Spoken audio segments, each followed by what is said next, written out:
Hello again, everyone. This is Jeff Reed from a writer for iFanboy.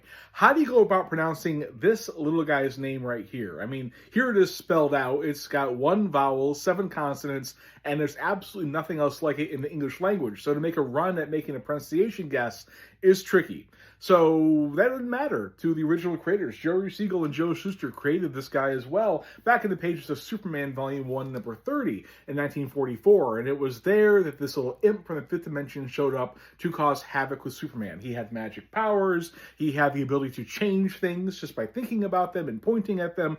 It was a little bit of chaos coming into Superman's life. And Superman was able to send him back to his home dimension by making him say his name backwards. And so Metropolis was saved for another 90 days until this imp could come back again and cause more havoc.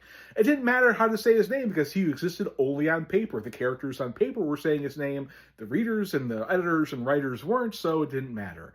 Until animation came along and this character moved over to animation. And in the pages, in the cells of Superman, the New Adventures of Superman cartoon show, it is there that we get Mr. Mxyzptlk saying his name for the first time. So there we have pronunciation. He said it was Mr. Mxyzptlk. We're good to go, right?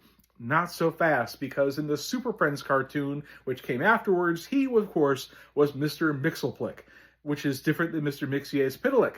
Which one is the correct one? Fans weren't really sure. So, in 1987, when John Byrne had taken over the Superman line of books, he had Mr. Mxyzptlk reintroduced, and in the issue number 11 of Volume 2 of Superman, the character does spell his name out phonetically. It tells you it's Mr. Mxyzptlk, and that is the final word on how to pronounce his name. And so, because the Super Office, the comics office, had given the name to readers specifically and definitively when he appeared in other media again, like in the Lois and Clark Adventures of Superman, the Superboy TV show, and other places, he was Mr. Mxyzptlk until the Bruce Timm, executive produced Adventures of Superman cartoon show, and then, unfortunately, he was Mr. Mxyzptlk, which I did not appreciate because I don't like it when characters spit in their, cartoons. So, in the newer cartoon, the My Adventures of Superman show, he is back to Mr. Mxyzptlk, and that is the right way to do things, I would say. If that's how they spelled out the Superman offices in the late 80s and early 90s, that's the way I'm saying it, because that's when I grew up and liked comics a lot. So that's my first experience with the character, and that's why I am always going to say Mr. Mxyzptlk. But you know what? Say it right, say it wrong. He's still pretty darn cute, and I'm always looking forward to every 90 days when he shows back up again.